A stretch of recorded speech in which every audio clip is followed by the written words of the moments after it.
Well, hello everybody. Welcome back. This week I have Renan with us. I am super excited to share with you more about who he is as a person and what he does. So with that said, Renan, I wanted to give you a big, warm welcome.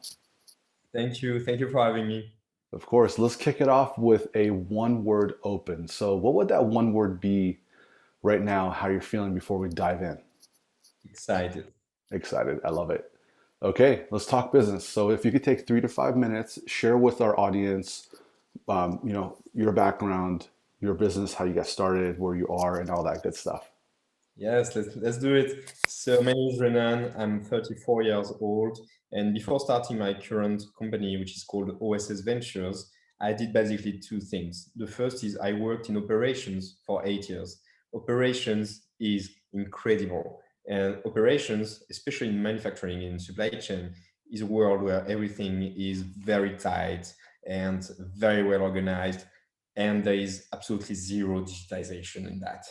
So that was my first 8 years. And then I took a big bag of money of my company that wanted me to leave. So I said, okay, I took the big bag of money and I created a company. It was a tech company because I was a nerd at heart. And I created that tech company in Rio de Janeiro, even if I'm a Frenchman. And so I created that company with two awesome co-founders. And then Google Ventures invested in us, and then I discovered the San Francisco ecosystem and everything tech related. I ended up selling my shares to our investors. I ended up like 30 years old with some money and not knowing what to do. And so I said, okay, I know tech, I know operations, I'm going to invest in tech in operations. And so I did what any nerd would do. I made a big Excel file with 250 tech startup companies in operations, and I called them all. And I said, look, I have some money. Do you want me as an investor? Tell me your story. What should we do? And so that was my initial plan. I wanted to be an investor. And I realized, talking to all those companies, that there were big issues. The seed and series A company, so the very young tech startup company, had zero access to markets. Zero access to markets. They needed like 9 to 12 months contractualization phases to just start working with operations company executives have had zero idea how to cooperate with startups, and so they were dying before knowing what was wrong with the market that they could solve. So that was one type of company. The other type of company was former operations executive seeing a pain point and saying, I'm going to create a tech company. But they were not tech people. So they were not doing a tech company. And so those startups were just mini operations that did not scale, did not have tech culture and nothing. So I said, okay, I'm going to lose my money. So I cannot be an investor in that. And so I called my good friends. I called, for example, Riley, who was the first employee at Airbnb. He's a personal friend. I told him the story. And I said, it sucks. You know, I'm a Frenchman. I like to complain. So I told him, it sucks. I'm going to lose my money because operations is 20% of the world GDP and 0.7% of the startup companies, and it's not going to work. And, blah, blah. And he said to me, well, that's good. You saw a market need, fill that gap. And so I created OSS Ventures. And basically, what we do is we are investors, but instead of investing money in people who have ideas, we invest money to pay for coders and for designers. We send them to big companies saying, we pay the coders and designers, it's free, we are going to solve your pain points. And we take tech founders who have zero idea of what operations are, but we say, hey, there's that market need that we identified. You have 5 clients over there. They want to work with you.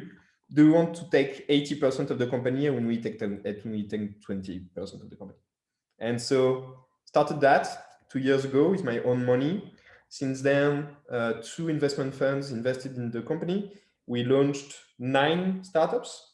Collectively, they are doing 2.2 million annual recurring revenue, and there are a little over 100 people. 5 of them did Series A, so it's going pretty well. The usual startup chaos, but it's working. That is remarkable. Thanks for sharing that story with us because you took us through the timeline of how you exited, you got the money, and then you found this aha moment. So that is really remarkable. Let's talk about recent wins. So if you could share with us something that you recently experienced that you consider a big win, and also what did you learn from it? Yeah. So one of the biggest wins was during the pandemic, a surgeon called me and said, "We know you look for pain and operational pains and everything, but look, I'm in charge of the fast COVID response team in Angola for Total, like the big multinational. And I need a software to organize because I have 65 people to organize and I have no software and it's hell on earth." And I said, okay, we did zero user research. This is not our vertical because it's less operations and more healthcare. But there is that guy, he needs us. We're going to do it. And at first, we said we're going to put like 3 or 4 people of the team, develop that software, and it's going to be free. But we did it, Total used it, and then 3 sites used it, and then 8 sites used it. And then we discovered that what was true for COVID response was true for all what is called rapid response healthcare, which is 15% of all healthcare workers in the world. And we discovered that there was a market and a market need just because my team pushed me to do something without any financial returns. And like 1 month ago, that that started as a project. Now it's a 15 people company and they raised their Series A round and they are on their way to like have an actual success story. And what I learned from that is that I don't know who said that, but uh, a year where you did not question one of your highly not doubt belief is not a good year. And so sometimes you have to disrupt your own thinking and like your yeah, the things you took for granted, you have to kill sometimes one of them to truly discover something cool. That is really cool. That's a perfect example of being open to possibility. Also, your team pushed you to do it. So that's really cool. Let's talk about failure for a second. So, what I would like for you to do is share with us what does failure mean to you and a recent example and what you learned from it. Yeah. So I would define failure as the discrepancy between what you wanted to be true and to happen in the world and what's happening. To me, that's what failure is. So the Buddhist or some people like that would say that the obvious response to that is not to have any wishes, but I'm not like that. And so the biggest failure is that the second ever company that we launched at OSS failed miserably. We had to close the company, which puts us at a like 75% win rate. And that company had a great business model and had a great vision. And still now, I think that in the 5 to 10 years to come, some company will do a variation of what that particular team wanted to do. And it failed by 2 things. First was execution, and second was lack of a very sound distribution strategy. And what we learned from that is that no matter how beautiful your vision is and your product, distribution. And so actually it flowed into our next startups. And for the 3 last startups, we worked on distribution as much as on product, which is new for OSS. We used to be a product first company, and now we are much more focused on distribution because of that particular startup that we had to sell the assets to someone already having the distribution, and it sucks. That is amazing. Thanks for sharing that with us. If we could go back in time and you're sitting across your 21-year-old self, what would you give If you could only give 30-second advice to yourself when you were 21, what would that be? The first would be buy Bitcoin, obviously, but the second one would be don't stay at organizations that are hindering your growth. No matter how prestigious, I've been in prestigious positions and I stayed way too long because I was not learning and was just being used for what I was good at. And I would say never stop growing, be uncomfortable, act silly because sometimes you have to, and just look for that constant growth. That's really powerful. Thanks for sharing that with us.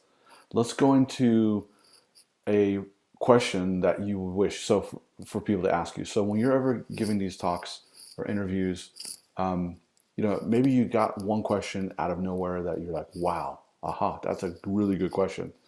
So what is that one question that you wish more people would ask you, or what is that one question that no one's ever asked you in business context that you wish they would ask you?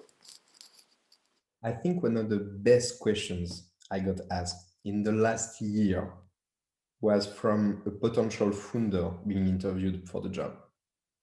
And he said, but if the opportunity is so great, if manufacturing is 20% of GDP and there is no digitization in its a 90 billion market per year, why is there nobody?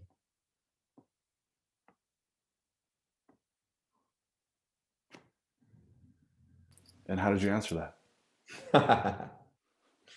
My answer was threefold. The first one, and I think the biggest one, is cultural. Tech scene is very non-diverse. The intersection between operation professional who are operating from the Missouri plant and people who know what tech is like five guys.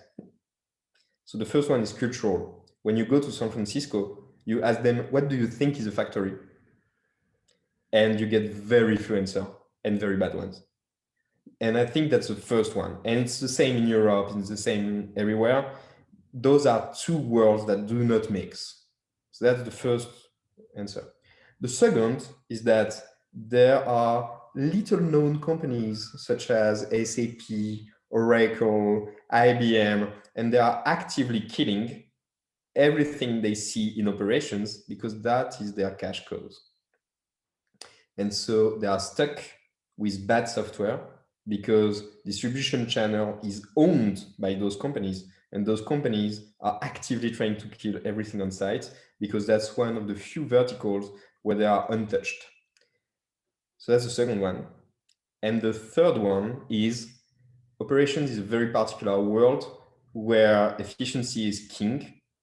Like there's nothing above efficiency in operations, but there is no culture of digital. And so penetrating that as a tech people, you have to adapt to the value selling. And so what you are selling and the way you are selling it to the operations world is absolutely different than in any other vertical. So it's a big market, but cultural, big players killing everyone on site. And as a tech people, you have to understand your market and sell very differently. That was well said. That was, I think, one of the top three gems that anyone listening could walk away with. That was really great. So, if people want to if they want to connect with you, how could they get a hold of you, or where should they go to find out more information? Yeah, so obviously our website, oss.ventures, is a good start. We are very active on Twitter, on LinkedIn, you can find us. And by any means, if you are listening to that and you are a tech founders and you say, wow, that's interesting, we are actively looking for incredible people. We have a little over 300 applications every year, and we partner with 6 people. And 60% of the founders that we partner with are not from Europe. Like we take founders from everywhere and we go to factories, we build things for real people, we make a lot of money and we have a hell of fun doing it. So come there. Awesome. And if you could sign us off with a one-word close, what would that be and why? To believe. And the reason why is that I'm a firm believer that actually the world is what it is because some people believed in the future, in a future, more than other. So it means that what the future is will be the sum of what people believe times what they're able to achieve. Like it's not a given. There's no fate or things like that. Wow, Renan, I am completely moved. Thank, thank you so much for your time. I really enjoyed having you on here, and I can't wait to catch up with you in the near future as well. I can't wait. Thank you. That was a lot of fun. Thank you.